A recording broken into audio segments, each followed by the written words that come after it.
Hi students. आज हम आपके लिए लाए हैं बायोलॉजी के 5 महत्वपूर्ण प्रश्न। हालांकि ये बोर्ड एग्जाम में हर बार आने वाले प्रश्न होते हैं, जहाँ पे ओपेरिन मॉडल सबसे इम्पॉर्टेंट क्वेश्चन है। ओपेरिन मॉडल है और इसके बाद हम आपको जो है स्टेनले मिलर प्रयोग भी सिखाएंगे। ठीक है, तो ओपेरिन मॉडल में क्या होता है कि इसमें आदि पृथ्वी पर क्या होता है, ओपेरिन जो थे इन्होंने और स्टेनले मिलर प्रयोग लगभग में दोनों सेम होते हैं। इन्होंने पूरे पृथ्वी पर विकास के जैव विकास के बारे में सभी चरणों में वर्णन किया था। इसी को ओपेरिन मॉडल कहा था। तो ओपेरिन मॉडल क्या था कि आदि पृथ्वी पर, जरा एक बार इसको समझिएगा, आदि पृथ्वी पर रासायनिक उद्विकास के फलस्वरूप जीवन की उत्पत्ति के संबंध में विस्तृत और सर्वमान्य परिकल्पना रूसी जीव रसायन शास्त्री ए.आई. ओपेरिन ने 1924 ईस्वी में भौतिकवाद और पदार्थवाद के नाम से प्रस्तुत की। पृथ्वी पर सर्वमान्य संकल्पना ओपेरिन ने, ए.आई. बोल सकते हैं, आइए, इनका नाम था ए.आई. ओपेरिन, पूरा इनका नाम था, क्या नाम था, ए.आई. ओपेरिन। ठीक है, तो ये ऐसे लिख देना कि पृथ्वी के जैव विकास के संबंध में सबसे महत्वपूर्ण परिकल्पना ओपेरिन मॉडल थी। और इस मॉडल के अनुसार ये हमारे भौतिक शास्त्री कौन थे, भौतिक शास्त्री थे, जीव शास्त्री थे, जीव रसायन शास्त्री थे, तो ओपेरिन के द्वारा प्रस्तुत की गई थी।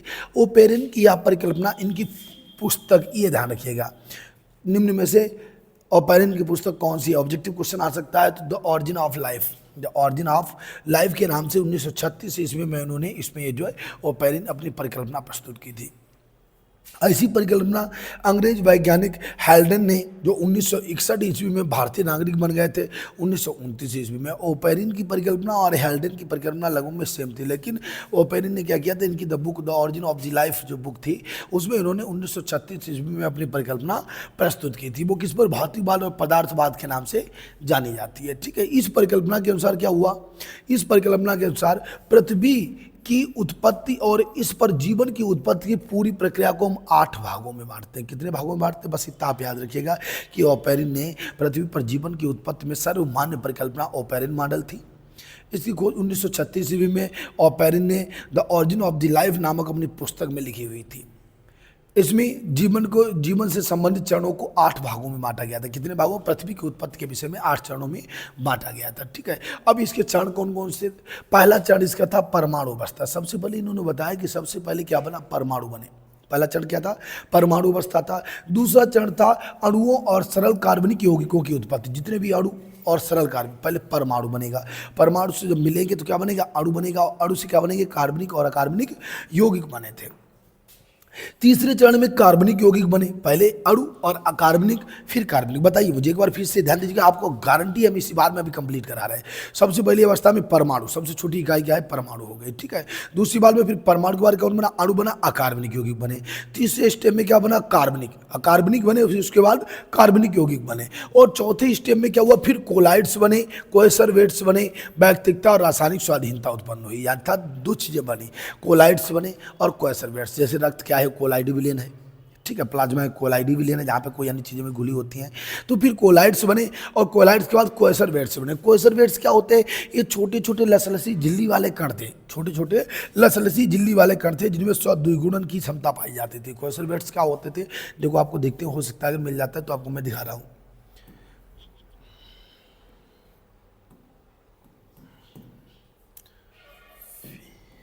कोएसरवेट्स जो था, ये प्रारंभिक जीव माने गए थे। इनमें द्विगुणन की क्षमता होती थी और ये छोटे छोटे लसलसी झिल्ली वाले जीव होते थे। नहीं मिल पा रहा है, कोई बात नहीं, ध्यान रखिएगा आप, कोएसरवेट्स जो थे ये छोटे छोटे लसलसी झिल्ली वाले जीव होते थे।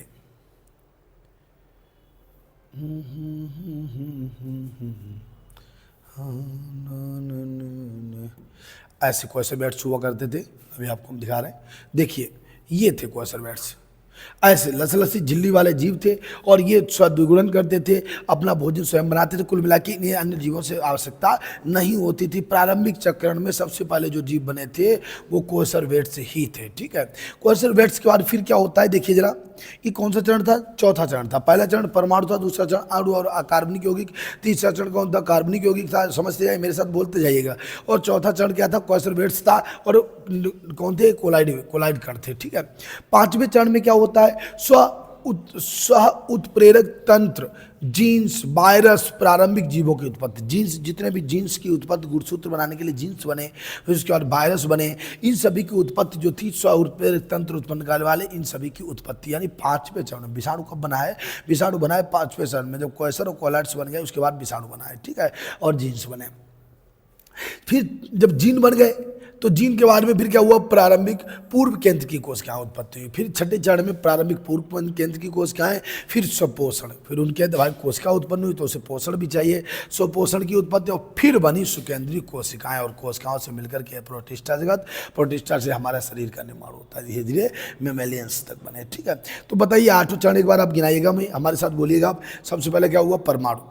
दूसरा क्या हुआ? अणु और कार्बनिक यौगिक। तीसरा नंबर क्या बना? कार्बनिक यौगिक बन गया, ठीक है। चौथे नंबर में क्या बना? हमारे पास कोलाइड कण बने और क्वेसरबेट्स बने। 5वें चरण में जब ये सब बन गए तो इन्हें किसकी आवश्यकता? स्वगुणन की आवश्यकता हो गई, अर्थात 5वें चरण का इन्हें पोषण की आवश्यकता। किसकी आवश्यकता? जीन्स और वायरस का निर्माण हो गया। 5वें चरण में किसका निर्माण हो गया?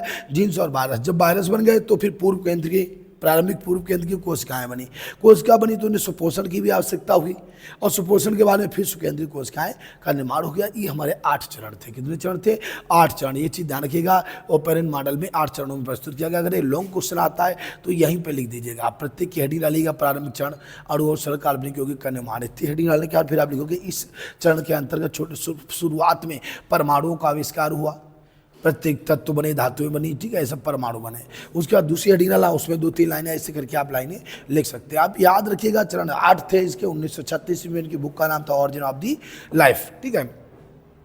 तो इन्होंने उसमें क्या लिखा था? ओरिजिन ऑफ दी लाइफ इनकी जो पुस्तक थी उसमें इन्होंने ऐसे जीवन के संबंध में ही बहुत सारे वर्णन किए थे, और उसी में इन्होंने लिखा हुआ था क्वेसरबेट्स का योगदान। उसी में ये टोटल जो है जैव विकास की परिभाषा की थी।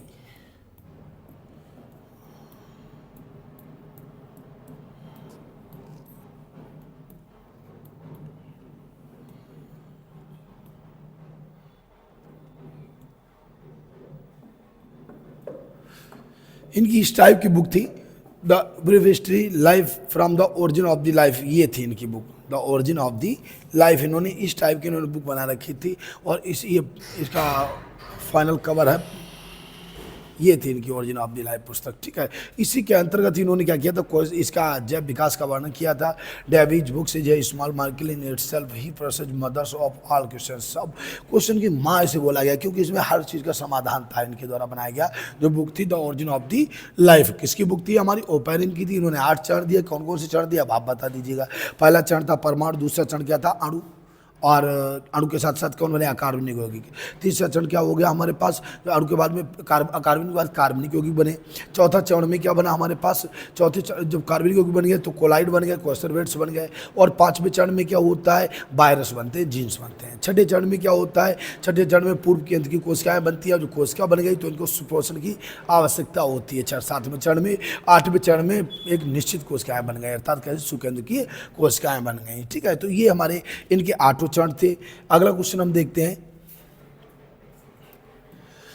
दूसरा इसके बाद हमारे पास एक क्वेश्चन है, मोस्ट इंपॉर्टेंट क्वेश्चन है, इसको भी आप समझ लीजिएगा। देखो समजातंक क्या होता है, एक बार समझना इसको। समजातंक क्या होते हैं? समजात, दिखने में जात, जन्म इनका कैसा हो? समान। समजात का मतलब हुआ जन्म समान होता है, लेकिन कार्य कैसे होते हैं? अलग अलग होते हैं। समजात आप ऐसे याद करिए, मैं आपको ट्रिकी मेथड से बता रहा हूं, ऐसे याद करना, कभी नहीं आप बोलेंगे सम जात। जात माने जन्म हो गया, जन्म हो गया, ठीक है। तो जिनका जन्म समान होता है, कैसे लिखेंगे? वे सभी अंग जो उत्पत्ति और भिन्न भिन्न जीवों के वे अंग जो उत्पत्ति और संरचना में भिन्न समान होते हैं, परंतु उनके कार्य अलग अलग होते हैं, समजात अंग कहलाते हैं। उत्पत्ति और संरचना में समान लेकिन कार्य अलग। जैसे चमगादड़ के पंख, चमगादड़ के जो पंख होते हैं उनमें जैसे हमारे अंदर 5 उंगलियां होती हैं, ठीक वैसे देखना चमगादड़ में, ये हमारी ह्यूमरस हो गई, यहाँ 2 हड्डियाँ होती, रेडियोल्ना होती है, और 1 2 3 4 5 और 5 उंगलियां होती। क्या हमारे में सेम होता है? ह्यूमरस, रेडियोल्ना और 1 2 3 4 5 उंगलियां हो गई, ठीक है। तो समजात अंग कैसे होते हैं कि उत्पत्ति और मूल संरचना कैसी होती? समान होती है। सील के पंख में भी ह्यूमरस, रेडियो अल्ना हो गई, ये देखो अल्ना हो गई। उसके बाद में 2 2 4 5। घोड़े में बात करो तो ह्यूमरस हो गई, शेर में या घोड़ा कुछ भी बात करो, ये देखो रेडियो अल्ना हो गई। फिर 1 2 3 4 5, ये देखो उंगलियां सेम हो गई। ये भी चिंपैंजी का हाथ हो गया, हम लोगों का मनुष्य का हाथ हो गया। ये उत्पत्ति और संरचना में बिल्कुल समान होते हैं, परंतु प्रत्येक के कार्य भिन्न भिन्न होते हैं, समझात अंग कहलाते हैं। देखिए, जब चमगादड़ के पंख उड़ने के काम आते हैं, सील के पंख पर तैरने के काम आते हैं, शेर के दौड़ने के काम आते हैं, चिंपैंजी और मनुष्य के हाथ कैसे होते हैं, वस्तुओं को पकड़ने के काम आते हैं। तो प्रत्येक का कार्य अलग होता है। ये क्या कहलाते हैं, समझात अंग कहलाते हैं। ठीक है, फिर उसके बाद हमारा एक क्वेश्चन आता है समवृत्ति अंग क्या होते हैं। तो समझात का अपोजिट समवृत्ति हो गया। आप खाली समझात सीख लीजिए, समवृत्ति नहीं याद करना है। समझात अंग में क्या था, समजात, जिनका जन्म, आंतरिक संरचना और उत्पत्ति समान होती है, कार्य भिन्न भिन्न होते हैं। तो यहाँ पे क्या होगा कि वे सभी भिन्न भिन्न जीवों के वे अंग जिनकी उत्पत्ति और संरचना तो भिन्न भिन्न होगी, परंतु कार्य समान होते हैं। जैसे तितली के पंख भी उड़ते हैं और चमगादड़ के पंख भी उड़ते हैं, लेकिन चमगादड़ के पंख का जन्म हमारे तरीके, हमारे आकारिकी से होता है, लेकिन तितली के पंख फर बने होते हैं, अलग होते हैं। तो तितली के पंख और चमगादड़ के पंख दोनों ही संरचना अलग अलग हो गई, लेकिन कार्य समान होते हैं। यानी वे भिन्न भिन्न जीवों के वे अंग, ऐसे अंग जिनकी उत्पत्ति और संरचना भिन्न भिन्न होती है, परंतु कार्य कैसे समान होते हैं और बाह्य आकार भी समान होगा। अगर आप देखेंगे तो दोनों का ही नाम पंख होता है। तितली के उनका भी नाम पंख होता है, चमगादड़ का भी नाम पंख होता है। ठीक है, तो दोनों के नाम पंख हैं। दिखावटी संरचना समान है, लेकिन आंतरिक संरचना भिन्न होती है, समवृत्ति अंग कहलाते हैं। जैसे तितली, चमगादड़ और पक्षियों के पंख, सबका लेवल अलग होगा, लेकिन इनके कार्य जो होते हैं लगभग में समान होते हैं। ये होता है हमारा समझात और समवृत्ति अंग। अगर इसका डिफरेंस पूछा जाए आपसे तो वही प्रोसेस है, सेम आप बता दो। समझात, तो ये क्वेश्चन आ सकते हैं, ध्यान रखिएगा इसको। ठीक है, तो समझात और समवृत्ति अंग में डिफरेंस क्या होता है, इसको आप देख लेते हैं कि वे अंग जिनकी संरचना एवं समवृत्ति तो समान होती है, ऐसे अंग जिनकी संरचना और समवृत्ति तो समान होती है, परंतु देखो समजात की बात हो रही है, तो जिनका जन्म, यार वे अंग जिनकी संरचना, आंतरिक संरचना समान होती है, परंतु कार्य भिन्न होते हैं, समजात अंग कहलाते हैं। वे अंग जिनकी आंतरिक संरचना भिन्न भिन्न होती है, केवल बाह्य आकार समान होता है और कार्य समान होते हैं, तो उसे समवृत्ति अंग कहते हैं। ये कैसे होते हैं, ये संरचनाएं इस बात का प्रमाणित करती हैं कि इसको धारित करने वाले जीव विकासी, यानी ये जीव समजात वाले, ये जीव विकासी दृष्टि से जुड़े होते हैं, मगर ये जीव विकासी दृष्टि से अलग होते हैं। ठीक है, इनमें संरचना बाहर से देखने पर अलग अलग दिखाई देगी। भाई घोड़े का पैर अलग होगा, आदमी का हाथी अलग होगा, चमगादड़ का पंख अलग होगा, लेकिन इनकी बाह्य संरचना लव में सेम। चमगादड़ के भी पंख है, चिड़िया के भी पंख है, तितली के भी पंख है। ठीक है, इस बाह्य संरचना सेम दिखाई देती है। इनमें आंतरिक संरचना समान होती है, लेकिन यहाँ बाह्य संरचना समान होती है, आंतरिक भिन्न होती है। जैसे घोड़े के पैर, मानव के हाथ, ठीक है, यहाँ पे पक्षी के पंख, कीट के पंख, चमगादड़ के पंख है सब। ठीक है, तो ये समझात और समवृत्ति अंग में अंतर हो गया। मोस्ट इंपॉर्टेंट क्वेश्चन है, इनको आप नोट डाउन करते जाइएगा, नहीं तो बढ़िया से समझ लीजिएगा तो आप पेपर में बेहतर लिख पाएंगे। ठीक है, उसके बाद हम आगे बात करेंगे। समझात समवृत्ति हो गया। जीवन की उत्पत्ति के संबंध में कोएसरवेट्स का योगदान, अभी मैंने बता दिया कि जो प्रारंभिक जीव थे हमारे चौथे चरण में, वो सब थे कॉयलाइडी कण और कोएसरवेट्स थे। कोएसरवेट्स क्या होते हैं, छोटे छोटे प्रोटीन के कण, लसन सी झिल्ली जैसे होते थे, और ये सब द्विगुणन करते थे। गुणन की क्रिया इनमें होती थी, गुणन द्वारा ये जनन किया करते थे। तो प्रोटीन के कोलाइडी कण और पॉलीसेकेराइड से मिलकर कोएसरवेट्स का निर्माण। कोएसरवेट्स किससे बने थे, प्रोटीन प्लस पॉलीसेकेराइड्स। प्रोटीन के कोलाइडी कण और पॉलीसेकेराइड्स मिलकर कोएसरवेट्स का निर्माण करते हैं, और इन्हें आदि जीव माना जाता है, क्योंकि सबसे पहले इन्हीं का निर्माण हुआ। ये जल अवशोषित करके चारों ओर कला सदस्य संरचना बना लेते थे, जो किण्वन द्वारा ऊर्जा प्राप्त करती थी। कैसे, किण्वन द्वारा ऊर्जा प्राप्त करती थी, और ये सब क्या करते थे, गुणन करते थे। बताइए, मुझे बता सकोगे कैसे? आप बता सकोगे कि कोएसरवेट्स क्या होते हैं? प्रोटीन, इनका निर्माण किसके द्वारा होता है? प्रोटीन प्लस क्या नाम उसका होता है, पॉलीसेकेराइड्स। प्रोटीन प्लस पॉलीसेकेराइड्स से मिलकर कोएसरवेट्स बनते हैं, और ये सब आदिजीव माने जाते हैं। ये क्या करते थे, जल अवशोषित करते थे। जल अवशोषित करने के बाद अपने चारों ओर कला जैसी संरचना बना लेते थे, झिल्ली जैसी बना लेते थे, और उसके बाद किण्वन द्वारा इनमें ऊर्जा होती थी, प्राप्त होती, जिससे वृद्धि करते थे और गुणन करते थे। किण्वन, इनमें क्या प्रोसेस होती थी कि भोजन के लिए संश्लेषण नहीं होता था, प्रकाश संश्लेषण नहीं होता था, किण्वन क्रिया करते थे। ठीक है, ओपेरिन ने कहा है कि कोएसरवेट्स जो होती है, ओपेरिन ने ही इनका नाम कोएसरवेट्स रखा था, और स्वयं इन्हें प्रयोगशाला में इन्होंने जिलेटिन, गोंद आदि की सहायता से स्वयं कोएसरवेट्स बनाए थे। ओपेरिन ने प्रयोगशाला में कोएसरवेट्स का भी निर्माण किया था। ठीक है, तो ये हमारे कोएसरवेट्स होते हैं। अच्छा, डार्विन के प्राकृतिक भ्रमणवाद का क्या मतलब होता है? तो डार्विन ने क्या बताया था? डार्विन जो थे ये प्राकृतिक चयन पर आधारित थे, जबकि लैमार्कवाद वंशागत थे। डार्विन प्राकृतिक उस पर आधारित थे। अच्छा, इसको हम लोग नेक्स्ट वीडियो में कंप्लीट करेंगे। आज के लिए हमारे इतने क्वेश्चन होंगे। आज के लिए जो है, जय हिंद।